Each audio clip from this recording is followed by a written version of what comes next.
आज की इस चर्चा में मुझे भी आपसे काफी कुछ जानने का अवसर मिलेगा। ग्राउंड रियलिटी क्या है उसको समझने का अवसर मिलेगा। आज की चर्चा के निकले पॉइंट्स, आपके सुझाव देश को आगे की रणनीति बनाने में अवश्य मदद करेंगे। साथियों, किसी भी संकट से निपटने के लिए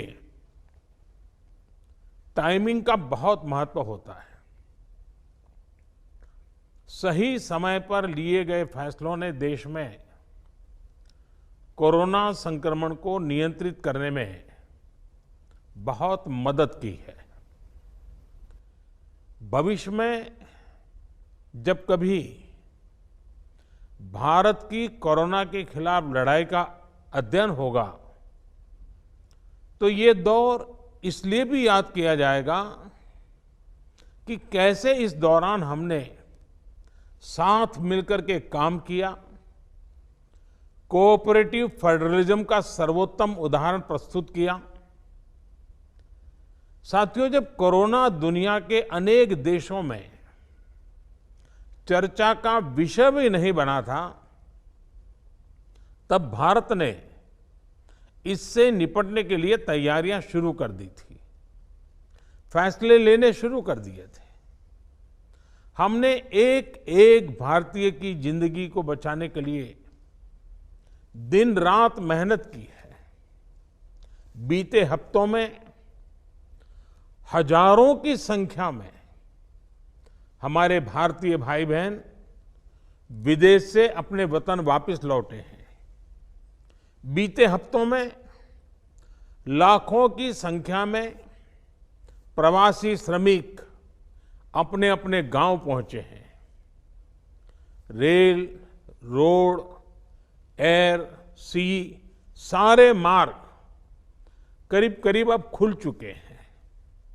लेकिन इसके बावजूद, हमारी इतनी जनसंख्या होने के बावजूद भारत में कोरोना संक्रमण उस जैसा विनाशकारी प्रभाव नहीं दिखा पाया जो दुनिया के और देशों में कोरोना ने आफत पैदा की है।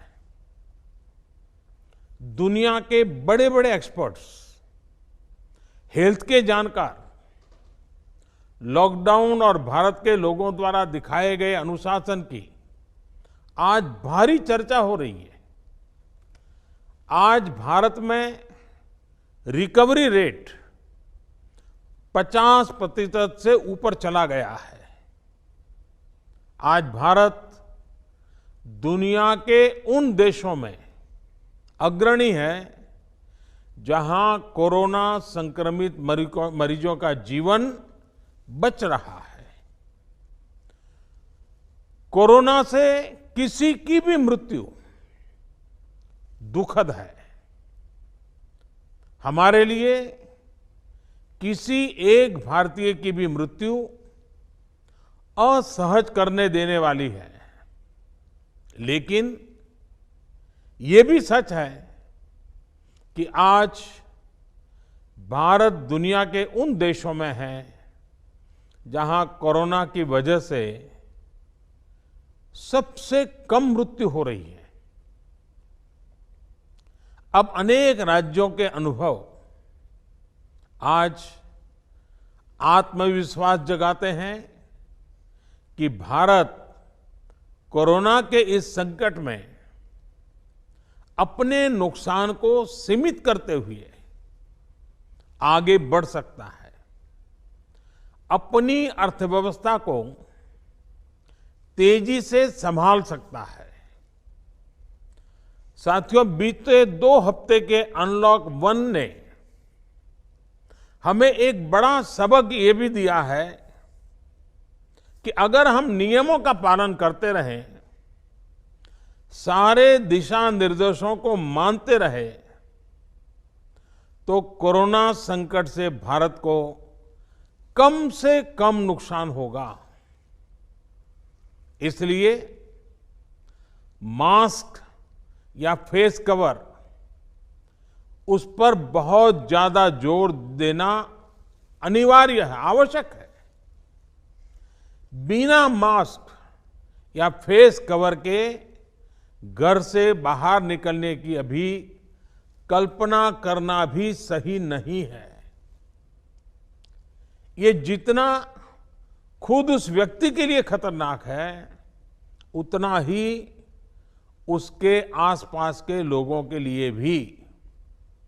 इसलिए 2 गज की दूरी का हमारा मंत्र हो, दिन में कई बार 20-20 सेकंड के लिए साबुन से हाथ धोने की बात हो, सैनिटाइजर का इस्तेमाल हो, ये सभी बहुत गंभीरता से किए जाने चाहिए। खुद की सुरक्षा के लिए, परिवार की सुरक्षा के लिए, विशेषकर घर के बच्चों और बुजुर्गों की सुरक्षा के लिए ये बहुत जरूरी है। अब तक लगभग सारे ऑफिसेस खुल चुके हैं। प्राइवेट सेक्टर में भी लोग ऑफिस जाने लगे हैं। बाजारों में, सड़कों पर भीड़ बढ़ने लगी है। तो ये सारे उपाय ही कोरोना को तेजी से फैलने से रोकने में मददगार होंगे। थोड़ी सी भी लापरवाही, थोड़ी सी भी ढिलाई, अनुशासन में कमी कोरोना के खिलाफ हम सभी की लड़ाई को कमजोर करेगा। और इतने दिनों की जो तपस्या है, उस पर पानी फिर जाएगा। हमें इस बात का हमेशा ध्यान रखना है कि हम कोरोना को जितना रोक पाएंगे, उसका बढ़ना जितना रोक पाएंगे, उतना ही हमारी अर्थव्यवस्था खुलेगी, हमारे दफ्तर खुलेंगे, मार्केट खुलेंगे, ट्रांसपोर्ट के साधन खुलेंगे और उतने ही रोजगार के नए अवसर भी बनेंगे। साथियों, आने वाले दिनों में अलग अलग राज्यों में इकोनॉमिक एक्टिविटी का जिस तरह विस्तार होगा, उससे मिले अनुभव दूसरे राज्यों को भी बहुत लाभ पहुंचाएंगे। बीते कुछ हफ्तों के प्रयासों से हमारी अर्थव्यवस्था में ग्रीन शूट्स दिखने लगे हैं। पावर कंजम्पशन जो पहले घटता जा रहा था, वो अब बढ़ना शुरू हुआ है। इस साल मई में फर्टिलाइजर की सेल बीते साल मई की अपेक्षा 2 गुनी हुई है। इस बार खरीफ की बुआई बीते साल की अपेक्षा करीब 12-13% ज्यादा हुई है। 2 व्हीलर्स का प्रोडक्शन लॉकडाउन से पहले के स्तर का करीब करीब 70% तक पहुंच चुका है। रिटेल में डिजिटल पेमेंट भी लॉकडाउन से पहले की स्थिति में पहुंच चुका है। इतना ही नहीं, मई में टोल कलेक्शन में बढ़ोतरी होना इकोनॉमिक एक्टिविटी में वृद्धि को दिखाता है। लगातार 3 महीने तक एक्सपोर्ट में कमी के बाद जून में एक्सपोर्ट फिर से बाउंस बैक करके पिछले साल के प्री कोविड पीरियड में पहुंच गया है। ये तमाम संकेत है जो हमें प्रोत्साहित कर रहे हैं, आगे बढ़ने के लिए प्रेरित कर रहे हैं। साथियों, आप में से अधिकतर राज्यों में एग्रीकल्चर, हॉर्टिकल्चर, फिशरीज और एमएसएमईज का हिस्सा बहुत बड़ा है। आत्मनिर्भर भारत अभियान के तहत बीते कुछ दिनों से इन तमाम सेक्टर्स के लिए अनेक प्रावधान किए गए हैं। एमएसएमईज को सपोर्ट करने के लिए अनेक फैसले हाल में लिए गए हैं। समयबद्ध तरीके से एमएसएमईज को बैंक से क्रेडिट दिलाने का प्रयास हो रहा है। 100 करोड़ रुपए तक के टर्नओवर वाले उद्योगों को 20% अतिरिक्त क्रेडिट के ऑटोमेटिक इंक्रीज का लाभ दिया गया है। अगर हम बैंकर्स कमिटीज के माध्यम से ये सुनिश्चित करेंगे कि उद्योगों को तेजी से क्रेडिट मिले तो वो जल्द से जल्द काम शुरू कर पाएंगे, लोगों को रोजगार दे पाएंगे। साथियों, हमारे यहां जो स्मॉलर फैक्ट्रीज हैं उन्हें गाइडेंस की, हैंड होल्डिंग की बड़ी जरूरत है। मुझे पता है आपके नेतृत्व में इस दिशा में काफी काम हो रहा है। ट्रेड और इंडस्ट्री अपनी पुरानी रफ्तार पकड़ सकें, इसके लिए वैल्यू चेंज पर भी हमें मिलकर काम करना होगा। राज्यों में जहां कहीं भी स्पेसिफिक इकोनॉमिक एक्टिविटी पॉइंट्स हैं, वहां 24 घंटे काम हो, सामानों की लोडिंग अनलोडिंग तेजी से हो, एक शहर से दूसरे शहर तक सामान जाने में स्थानीय स्तर पर किसी तरह की दिक्कत ना हो, तो इकोनॉमिक एक्टिविटी और तेजी से बढ़ेगी। साथियों, किसान के उत्पाद की मार्केटिंग के क्षेत्र में हाल में जो रिफॉर्म्स किए गए हैं, उससे भी किसानों को बहुत लाभ होगा।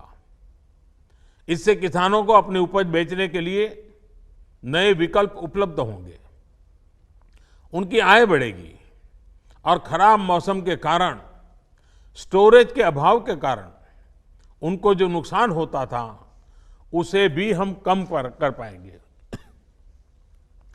जब किसान की आय बढ़ेगी तो निश्चित रूप से डिमांड भी बढ़ेगी और राज्य की अर्थव्यवस्था की गति भी बढ़ेगी। विशेष तौर पर नॉर्थ ईस्ट और हमारे आदिवासी इलाकों में फार्मिंग और हॉर्टिकल्चर, इसके लिए अनेक अवसर बनने वाले हैं।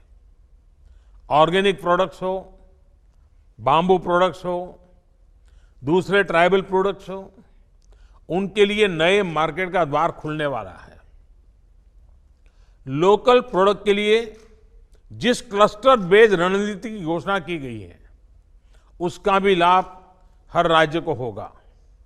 इसके लिए जरूरी है कि हम हर ब्लॉक, हर जिले में ऐसे प्रोडक्ट्स की पहचान करें जिनकी प्रोसेसिंग या मार्केटिंग करके एक बेहतर प्रोडक्ट हम देश और दुनिया के बाजार में उतार सकते हैं। साथियों, बीते दिनों आत्मनिर्भर भारत अभियान के तहत जितनी भी घोषणाएं की गई हैं, वो एक निश्चित समय सीमा के भीतर जमीन पर उतरे, इसके लिए हमें एकजुट होकर काम करना है। इस पृष्ठभूमि में कोरोना से लड़ाई और इकोनॉमिक एक्टिविटी से जुड़े आपके जो सुझाव हैं, जो तैयारियां हैं, वो जानने के लिए मैं बहुत उत्सुक हूं और मुझे पक्का विश्वास है कि अनुभव के आधार पर आपकी जो बातें आएगी वो आने वाले रणनीति बनाने में बहुत काम आएगी। मैं गृह मंत्री जी से आग्रह करता हूं कि वे आगे की चर्चा का संचालन करें। ಹೆಚ್ಚಿನ ವಿಡಿಯೋಗಳಿಗೆ ಪ್ರತಿಧ್ವನಿ ಯೂಟ್ಯೂಬ್ ಚಾನೆಲ್ ಸಬ್ಸ್ಕ್ರೈಬ್ ಮಾಡಿ, ಬೆಲ್ ಐಕಾನ್ ಕ್ಲಿಕ್ ಮಾಡಿ।